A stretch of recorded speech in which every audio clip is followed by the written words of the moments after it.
네, 오늘 말씀 같이 읽도록 하겠습니다. 시편 118편 22절의 말씀인데요. 같이 합독해서 읽도록 하겠습니다. 시작. 건축자가 버린 돌이 집 모퉁이의 머릿돌이 되었나니. 아멘. 하나님, 건축자는 어리석어서 돌을 버렸지만 그 돌이 모퉁이의 머릿돌이 되었습니다. 우리가 산돌이신 예수 따라가는 인생 되게 하여 주시옵소서. 예수 그리스도의 이름으로 기도드립니다. 아멘. 돌은 이 세상에 너무나 흔합니다. 그런데 그 돌에는 흔한 돌도 있지만 귀한 돌이 있는 것이죠. 다이아몬드와 같은 보석이 있는 것입니다. 오늘 돌은 우리에게 어떤 돌일까요? 이따가 하나하나 살펴보겠지만 이 돌이 그냥 건축자가 돌인 흔한 돌, 아무것도 아닌 돌이 아니라 우리에게 아주 중요한 돌임을 깨닫는 자 되기를 원합니다. 모퉁이 돌이 어떤 돌이냐면 이 두 면을 연결하는 두 벽을 연결하는 이 기둥과 같은 역할을 하게 되는 것입니다. 그래서 밑에서 돌을 이렇게 쌓아가지고 이 벽을 만드는 중요한 역할을 하는 것이 구석에 있는 모퉁이 돌이 되는 것이죠. 자, 오늘 말씀에서 이사야 28장을 근거로 이 세 가지를 나누어서 말씀을 보기를 원하는데요. 첫 번째, 에브라임이 교만했습니다. 에브라임은 요셉의 둘째 아들입니다. 그러나 야곱이 둘째 아들임에도 불구하고 장자의 축복을 에브라임에게 한 것이죠. 그래서 에브라임은 이스라엘의 대표 지파, 맏형 지파가 되어서 그래서 북이스라엘을 대표하는 것입니다. 에브라임이 교만했습니다. 그래서 북이스라엘은 결국 하나님께 불순종하고 교만하여 아수르에 멸망당하게 된 것이죠. 그래서 이것이 우리에게도 말하는 바가 큰 것입니다. 두 번째, 그렇게 그들이 교만하고 하나님께 불순종하였지만 하나님께서는 그들을 사랑하셔서 그들에게 견고한 기초돌을 허락하여 주셨습니다. 세 번째, 이 돌이 결국 누구시냐? 산돌이신 예수 그리스도이신 것입니다. 그래서 우리가 교만하며 하나님의 마음을 아프시게 하는 자가 아니라 하나님의 뜻 가운데 순종하는 삶을 살아가기를 원합니다. 첫 번째, 에브라임의 교만인데요. 이사야 28장 1절의 말씀을 보면 에브라임의 술 취한 자들의 교만한 면류관은 화 있을진저 술에 빠진 자의 성 곧 영화로운 관같이 기름진 골짜기 꼭대기에 세운 성이요 세잔에 가는 꽃 같으니 화 있을진저. 이 에브라임의 교만함을 뭘로 비유하고 있냐면 술 취한 자와 같은 것입니다. 술이 취해서 이리로 저리로 비틀거리고 술 취한 자들이 술을 너무 과하게 먹으면 토하기도 하지 않습니까? 그래서 더러움이 가득한 하나님께 잘못된 길로 나아가는 어리석은 백성들의 모습을 이렇게 말하고 있는 것이죠. 술에 빠진 성, 술에 빠진 자와 같고 또 영화로운 관같이 기름진 골짜기 꼭대기에 세운 성이요.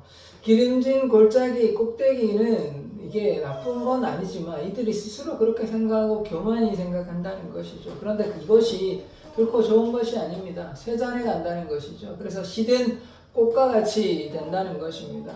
성이 혼자 산이 아무리 높다 하더라도 성이 아무리 높이 있다 하더라도 하나님께서 기뻐하시는 성이 아니라면 그 성은 거룩한 성이 아닌 것입니다. 지금 사마리아가 에브라임이 하나님 보시기에 거룩한 도성이 되지 아니하고 하나님께 불순종하는 술 취한 자와 같은 모습을 우리가 보게 되는 것입니다. 그 다음 말씀 보도록 하겠습니다. 28장 9절에서 10절의 말씀을 보시면 그들이 이르기를 그가 누구에게 지식을 가르치며 누구에게 도를 전하여 깨닫게 하려는가? 젖떨어져 품을 떠난 자들에게 하려는가? 대저 경계에 경계를 더하며 경계에 경계를 더하며 교훈에 교훈을 더하며 교훈에 교훈을 더하되 여기서도 조금 저기서도 조금 하는구나 하는도다.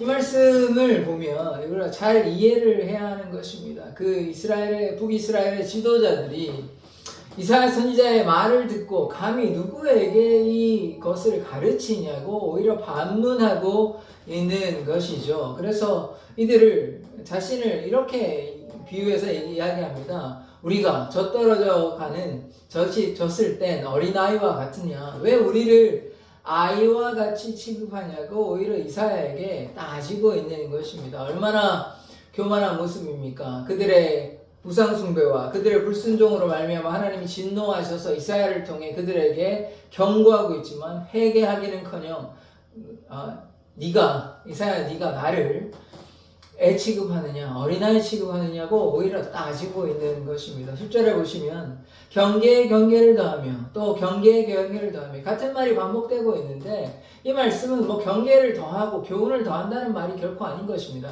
말장난하는 거죠. 우리 뭐 한국말에 이제 말장난하는 것이 이런 거죠. 간장 공장장은 간장 공장장은 뭐 큰 공장장이고 뭐 이런 말장난하는 거 있지 않습니까? 그래서 이 같은 말을 반복함으로 반복하는 것처럼 지금 하는 말이 이스라엘 말을 뭐 중얼거리거나 그냥 애들 장난으로 취급해 버리는 것입니다. 그러니까 어떻게 해야 되는 것입니까? 이스라엘 지도자 북이스라엘 지도자들은 이스라엘 말을 그냥 애들의 장난, 중얼거림처럼 무시하고 조롱하는 것입니다. 그런데 우리가 깨달아야 하는 것은 우리도 북이스라엘의 이 지도자들과 같이 우리도 하나님의 말씀을 조롱하거나 무시하고 있지는 않습니까? 우리가 하나님의 말씀을 무시하거나 소홀히 여겨서는 되지는 않습니다. 우리의 마음을 열고 두렵고 떨린 마음으로 하나님의 말씀을 들어야 하는 것이죠. 그래서 우리가 기억해야 되는 것은 하나님은 온 만물의 창조주 되시며 주인 되십니다. 우리가 하나님과의 친밀함도 기억해야 되지만 또한 하나님의 무서움도 알아야 하는 것이죠.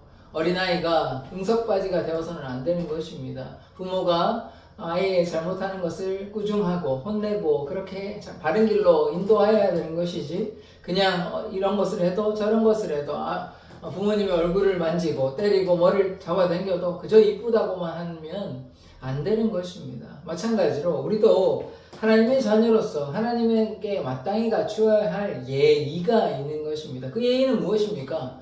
하나님께 순종해야 하는 것이죠. 순종하지 않는다면 하나님께서 우리를 결코 기뻐하시지 않습니다. 다시 한번 말씀드리지만 하나님께서 우리의 주인 되심을 날마다 기억하는 삶을 살아가기를 원합니다. 그래서 그 다음 말씀이 어떻게 진행되냐면 28장 11절의 말씀 보겠습니다. 그러므로 더듬는 입술과 다른 방언으로 그가 이 백성에게 말씀하시니라.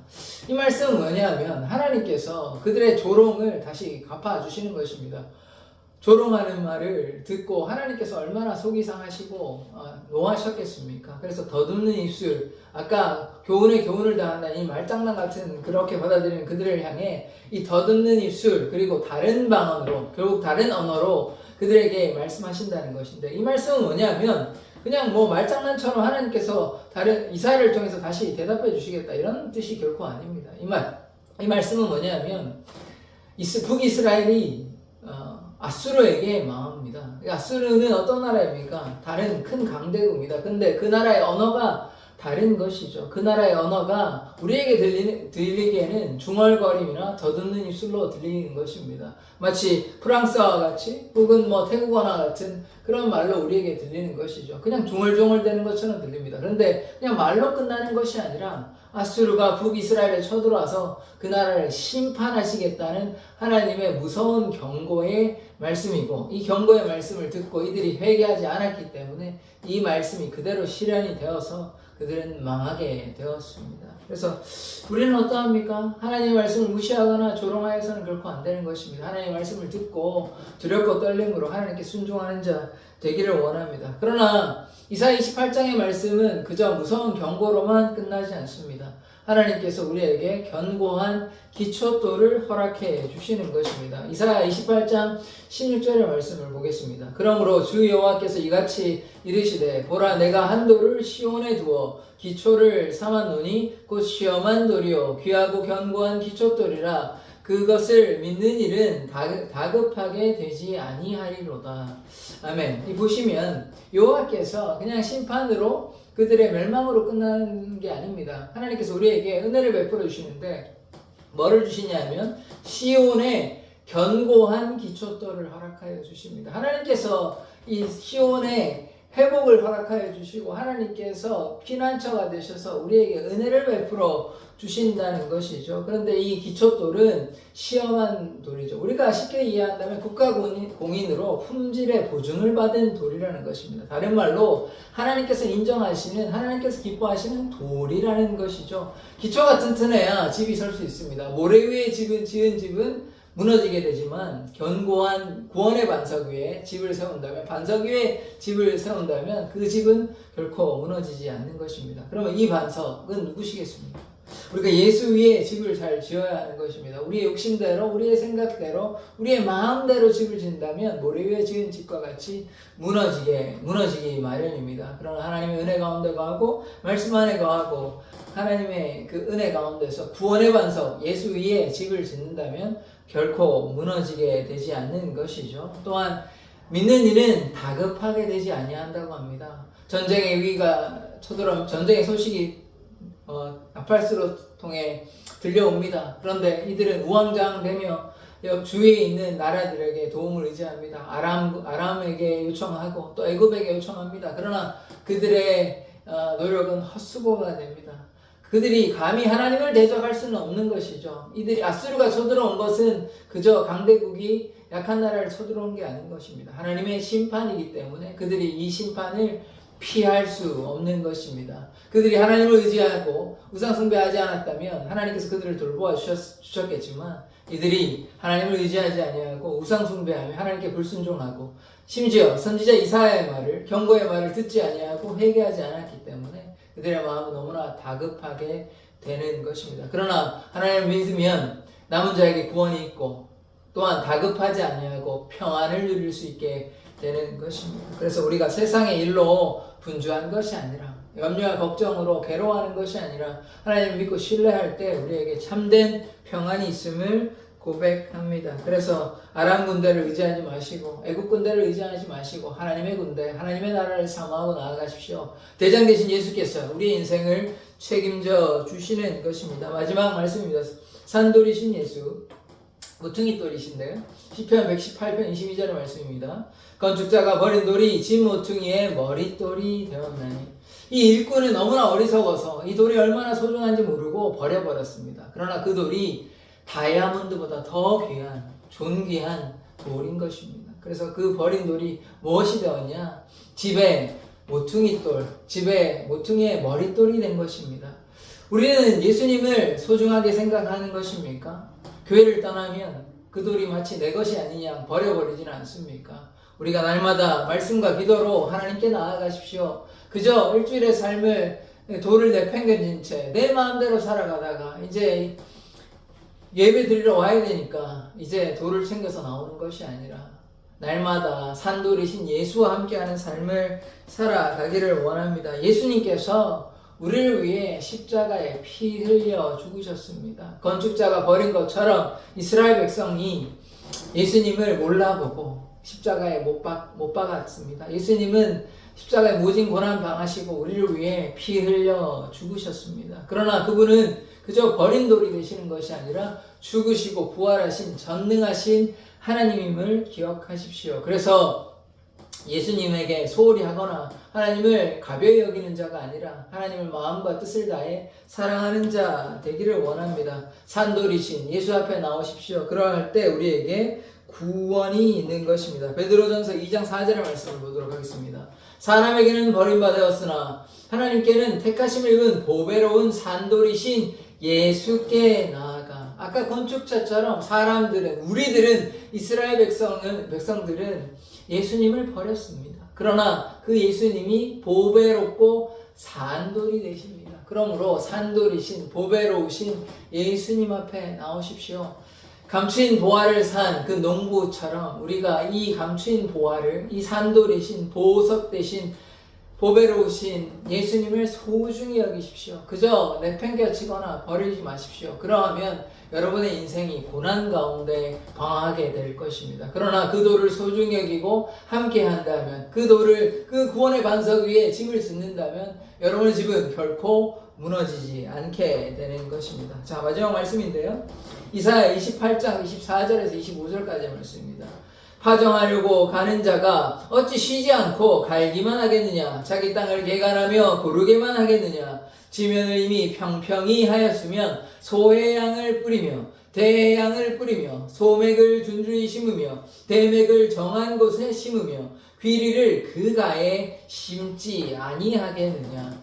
이사야 28장의 말씀은 분명히 심판에 관한 말씀입니다. 그러나 심판에 그치지 않고 아까 두 번째 보셨지 않습니까? 하나님께서 기초돌, 견고한 기초돌을 허락하여 주십니다. 이 기초돌을 허락하심으로 또 어떻게 돌보아 주시냐? 이 농사의 비법처럼, 농사의 방식처럼 하나님 우리를 세세하게 돌보아 주신다는 것이죠. 농사가 이제 농부가 농사를 할 때 땅을 개간합니다. 개간한 다음에 씨를 뿌리죠. 그런데 이 네 가지의 다른 방식이 있는 것입니다. 첫 번째, 땅을 이제 개간하였으면 소해향과 대향을 뿌립니다. 먼저 이 향신료와 같은 소해향과 대향을 뿌리고 그 다음에 소맥. 소맥이 뭐냐면 밀입니다. 밀.